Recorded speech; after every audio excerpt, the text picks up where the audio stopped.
Hey, welcome back guys. In this video, I'm going to show you how to turn an image of a neon sign into an actual 3D object neon sign, and we'll get this thing to light up. And so this was a lot of fun to make, so let's get started. So the very first thing that I'm going to do is delete this default cube and then bring in an image as plain. And then I'm going to come up here to look dev mode so that we can actually see what we're doing. Now, if you don't have images as planes in your menu, that means you got to come up here to edit, preferences, and make sure you're in add-ons, and then you can just type in images right here and it will show up, and then just make sure that it's enabled. And it is different than bringing in a plane, because if you do that and then add a material to it, it will stretch the image to match the size of your plane, which is a square. And as you can see, this is not a square, so it would really stretch that out. So when we do images as planes, it comes in as the right dimensions. Then I'm going to come into the right facing camera here and then hit tab so that I can go into edit mode, and then I'm going to add in basically just a bunch of loop cuts so that I can trace around this neon sign and then delete the stuff that I don't want to keep, which is the outside. And I think I'll put it right here, right along the bottom here. Now what I can do is go into face select by hitting 3 on my keyboard, and then just basically selecting everything on the outside here that I don't want to keep. And then now I can hit delete and delete faces, and there we go. Now I have a cutout of this neon sign, and I don't have any of that extra background stuff, which is what I want. So now I'm gonna make sure that I have all 4 corners selected, and then I'm gonna hit Control B for bevel. And as you can see, it's not gonna let me do anything because I'm in vertex select mode, which means that I have to hit V now for vertex. And now I can bring this in and give my sign some rounded corners. But the problem now is that this face has too many vertices around it, so it's not gonna let me do a loop cut on it. You can see that I'm trying to do a loop cut, but it's just giving me this one little dot. So what I need to do is change over to my knife tool by hitting K on my keyboard, and then now I can cut these outside edges. So now instead of a face that has 16 vertices around it, I now have a face on the inside here that only has 4 vertices. So it's a square again, and now you can see I can use my loop cut. So now what I'm gonna do is outline all the spots where I plan to rotate. So I'm just gonna fast forward through this part because it's kind of boring and it's gonna take a couple minutes. Now, if this neon sign was gonna be for like a game or something where optimization really mattered, I would spend a little bit more time making sure that I don't have all these unneeded vertices everywhere. But since it's just for a YouTube video and basically art, it doesn't really matter, and I'm just gonna leave it as is. Okay, so now that I have everything outlined, I'm going to come up here to this black and sort of gray division, right click and do a vertical split of my screen so that now I can see both the 3D viewport over here, and then I'm gonna come into the UV editor on this side. And now make sure that you have the image that you're using selected over here. And now what I'm gonna do is over on the 3D viewport side, I'm gonna hit 3 on my keyboard so that I go into face select mode. And now I can just select the faces that I want to rotate, then make sure my mouse is hovered on this side, and then hit A for all to select all of the vertices that I just selected over on this side. Then I'm going to hit R and 90. And you can see over here now that this was a G that was vertical, but now it is horizontal and it's sideways. So I'm going to do that for the rest of these characters over here, and then I will come back to you.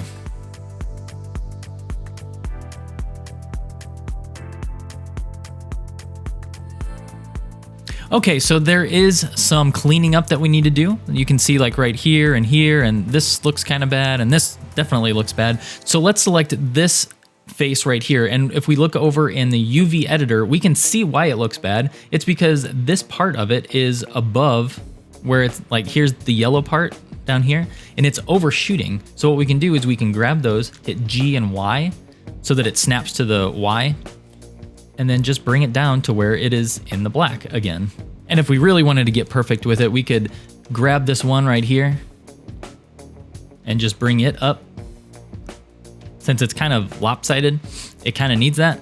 So this one, what I'm gonna do is I'm just gonna take it and hit S to scale it, and then Y to scale it only on Y. And I'm just gonna bring this down a little bit and then move it up. And then this one, you can see it's kind of overshooting down here, just like we had up here. So I'm just gonna grab those two and then make sure that they are in the spot that I need. So I'm gonna go through and clean up the rest of this model, and I'm gonna speed through that as well.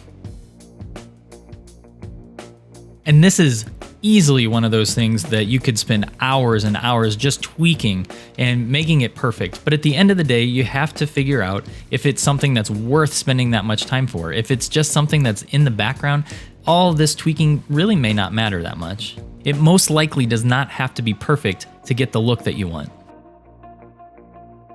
All right, so it's not perfect, but as long as this is just something that's being used in the background, nobody will ever notice that we've got some weird like glowing cutoffs here. And we're gonna do our best to try and fix that in the shader editor as well, but let's go ahead and flip this thing over. By the way, if you're enjoying this video so far and you're finding it helpful, I would love it if you would let me know by hitting the like button. Thank you so much for your time.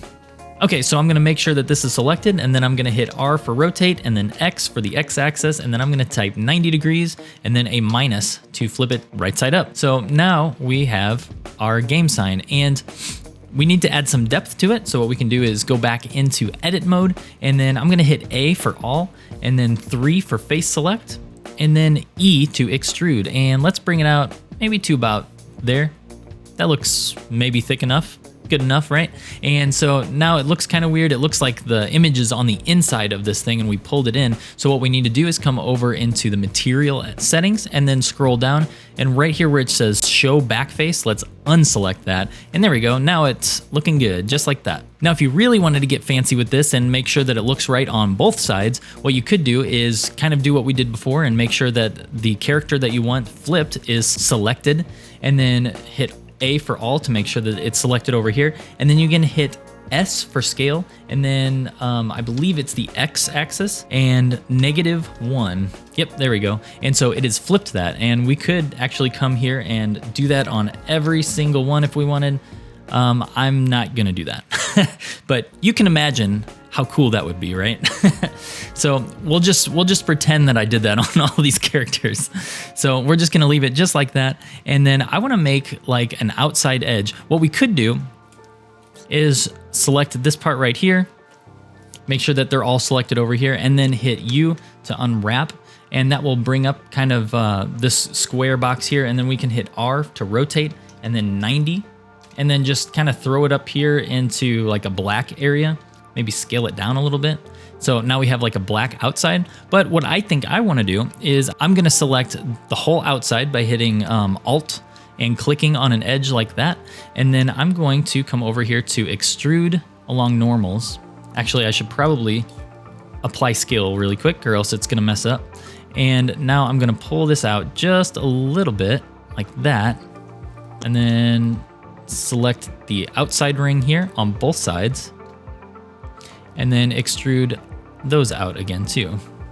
So now I've got a little outside edge on it, and then what I can do is select them all again and then hit Control and plus to extend my selection, and I'm gonna do it again, and it's just on the outside, and I wanna go one more time in here.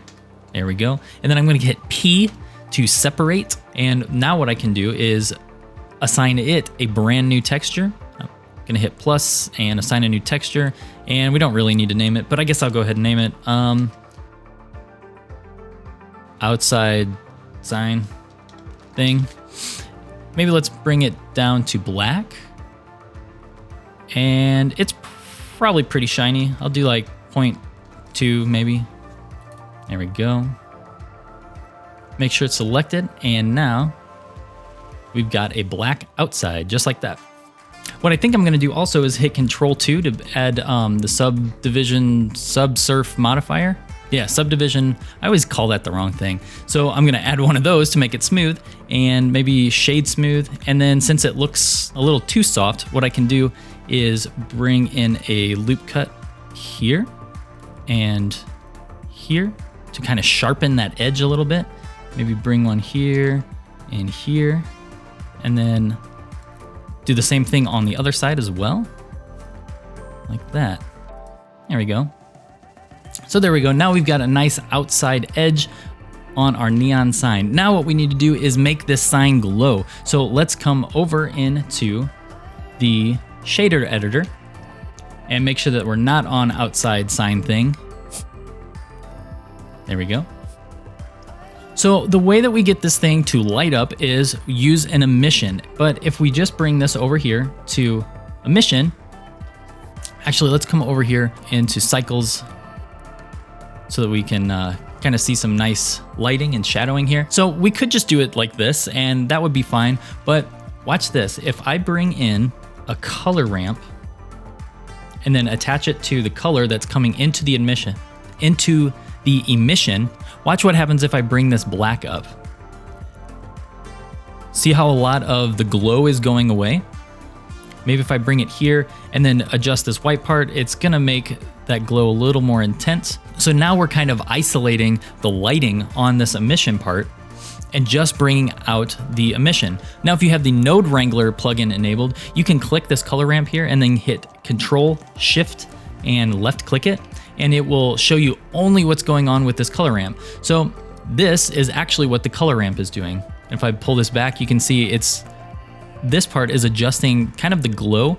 So what I want to do is make sure that the actual lighting is the only thing that's showing up white, and then everything else is black. So basically anything that's black is not being a light, and anything that is white is going to be a light. So we can kind of fine tune this a little bit here.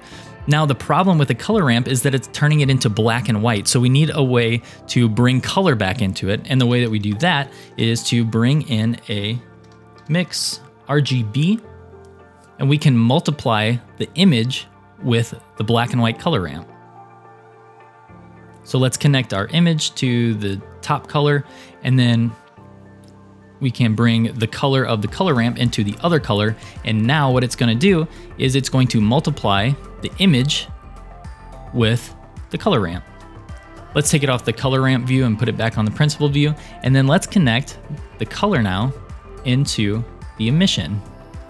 There we go. And if we view just what's going on with the multiply, we can drag this factor back and forth and adjust how much of that color ramp is being thrown into the mix. So maybe somewhere around there. That looks good. So let's go back to looking at the principled BSDF and let's crank up this emission strength. Maybe not to 100, maybe to 10. And see, there we go. Now the light is coming off as colored light, and that is really cool. And we can even bring in a plane here, and maybe let's rotate it on the Y 90 and then bring it X like that. And you can see that it's actually throwing colored light onto our plane. And this is even more obvious if we switch this material to that outside sign thing. There we go, look at that. Very cool. And so what you could do is you could spend some time just adjusting little things in here, like how much you want the black to come through, or how much you want it to multiply, or even how strong this thing is. And it's just a whole lot of fun to do this with neon signs. And I actually made a time-lapse video where I created a bunch of neon signs just like this one, and I threw them in a dark, rainy, like cyberpunk style street scene. And that was a whole lot of fun to make. And if you want to watch that, I'll put it up right here for you. Otherwise, thanks for hanging out with me today, guys. And I hope you have a great rest of your day, and we'll catch you in the next video.